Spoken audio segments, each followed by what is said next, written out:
Hello friend, good morning. आज हम लोग ज्योग्राफी के कुछ क्वेश्चन को देखेंगे जो काफ़ी इम्पोर्टेंट है एग्ज़ाम के दृष्टिकोण से। पहला क्वेश्चन है, भारत की सबसे लंबी अंतर्राष्ट्रीय स्थलीय सीमा किस देश के साथ है? तो ये है बांग्लादेश के साथ, और जिसकी लंबाई है 4096.7 किलोमीटर। और सबसे छोटी स्थलीय सीमा किस देश के साथ भारत की लगी है? तो अफगानिस्तान के साथ 106 किलोमीटर। ये एग्जाम में कई बार पूछा हुआ है, सबसे लंबी अंतर्राष्ट्रीय सीमा। नेक्स्ट है, भारत की सबसे प्राचीन पर्वत श्रृंखला कौन है? तो अरावली है। भारत की सबसे प्राचीन पर्वत श्रृंखला अरावली है, और इसका निर्माण प्री कैम्ब्रियन काल में हुआ था। और अरावली की जो सबसे ऊंची चोटी है वो है गुरु शिखर, और जिसकी ऊंचाई है 1722 मीटर, और ये माउंट आबू पर्वत पर स्थित है। माउंट आबू अरावली का ही हिस्सा है, और माउंट आबू में एक दिलवाड़ा का जैन मंदिर है, वो माउंट आबू पर्वत पर ही है। अरावली का जो फैलाव है, उसका क्षेत्र है वो है गुजरात, राजस्थान, हरियाणा, दिल्ली।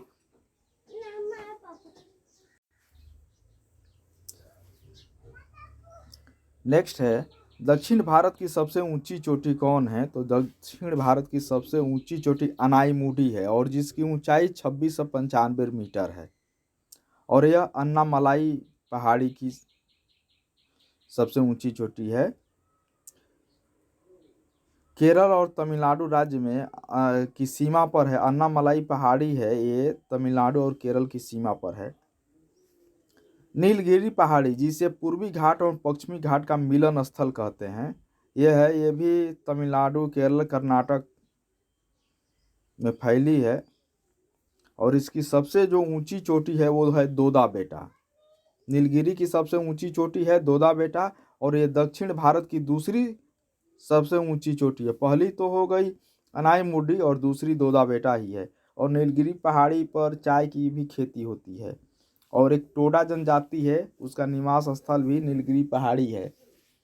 और नीलगिरी पहाड़ी पर ही ऊटी नामक एक पर्वतीय पर्यटक स्थल है।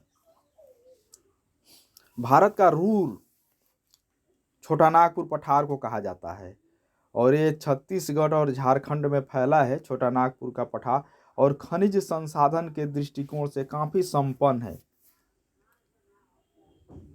उत्तर भारत को दक्षिण भारत से कौन अलग करता है? तो विंध्याचल पर्वत। विंध्याचल पर्वत है, उत्तर भारत दक्षिण भारत के बीच सीमा का विभाजन करता है। मैकाल पहाड़ी, मैकाल का पठार, ये छत्तीसगढ़ में स्थित है, और इसकी सबसे सर्वोच्च शिखर है अमरकंटक।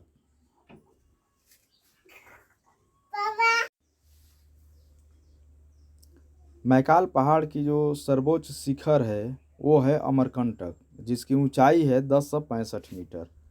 मैकाल पठार के पश्चिम भाग से नर्मदा, और नर्मदा नदी की जो लंबाई है 1365 किलोमीटर है। उत्तरी भाग से सोन, जो बिहार में भी आती है, और बिहार में ये बिहटा के समीप, मतलब ये गंगा नदी में मिल जाती है सोन। और दक्षिणी भाग से महानदी निकलती है, और ये महानदी जो उड़ीसा में बहती है, जिस पर हीराकुंड बांध परियोजना है। नेक्स्ट है, दक्कन का जो पठार है, दक्कन का जो ट्रेप है, ये ज्वालामुखी से निर्मित जो लावा है, ज्वालामुखी से निकलने वाला लावा से बना है। ये बेसाल्ट चट्टान से बना है। और दक्कन के पठार के पूर्वी भाग को विदर्भ कहा जाता है, जो नागपुर का क्षेत्र होता है।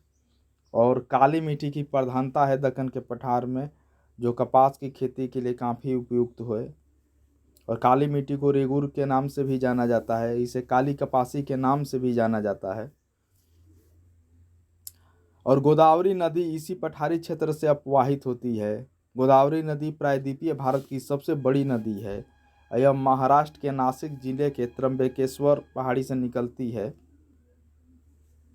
नेक्स्ट है, भारत की सबसे लंबी नहर कौन है? तो वो है इंदिरा गांधी नहर, जिसकी लंबाई 649 किलोमीटर है और यह सतलुज और ब्यास नदी के संगम पर जो अवस्थित है हरिके बैराज, वहीं से निकलती है और राजस्थान के गंगानगर, बीकानेर, जैसलमेर, बाड़मेर जिले में इससे सिंचाई होती है।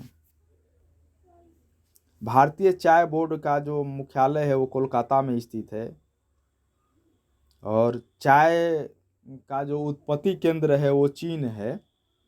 चीन से ही पूरे विश्व में चाय फैला और भारत में चाय लाने का श्रेय अंग्रेजों को है। और चाय पहला है जिसको जीआई टैग मिला था। दार्जिलिंग की चाय वो सबसे पहला जीआई टैग चाय को ही मिला था, वो दार्जिलिंग की चाय को मिला था। और बिहार में चाय की खेती किशनगंज में होती है। चाय की खेती के लिए 150 से 250 सेंटीमीटर के बीच में वर्षा होना अनिवार्य है और बिहार में सबसे ज़्यादा वर्षा किशनगंज में होती है, इसलिए बिहार में चाय की खेती किशनगंज में होती है। रजत रेशा क्रांति का संबंध है कपास उत्पादन से। देखिए, रजत रेशा क्रांति ये कपास उत्पादन से और रजत क्रांति अंडा उत्पादन से है।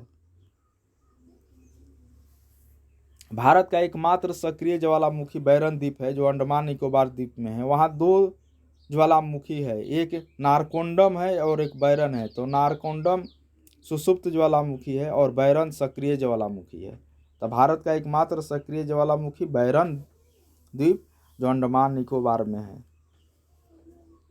विश्व का सबसे ऊंचा ज्वालामुखी जो पर्वत है वो माउंट केटोपैक्सी है और माउंट केटोपैक्सी इक्वाडोर में है। रिंग ऑफ फायर ये प्रशांत महासागर में है। यहाँ हमेशा ज्वालामुखी उत्पन्न होते रहते हैं। ये भूकंप का भी एरिया है। प्रशांत महासागर में सबसे ज़्यादा भूकंप आते हैं। विश्व की सबसे ऊंची चोटी, जितनी भी विश्व की सबसे ऊंची पर्वत श्रेणी है वो सब नवीन मोरदार पर्वत के उदाहरण है। सारे नवीन मोरदार पर्वत में ही सबसे ऊंची चोटी पाई जाती है। ओके फ्रेंड, फिर किसी नेक्स्ट टॉपिक पर बात करेंगे या इम्पोर्टेंट क्वेश्चन के साथ मिलते हैं। तब तक के लिए ओके बाय।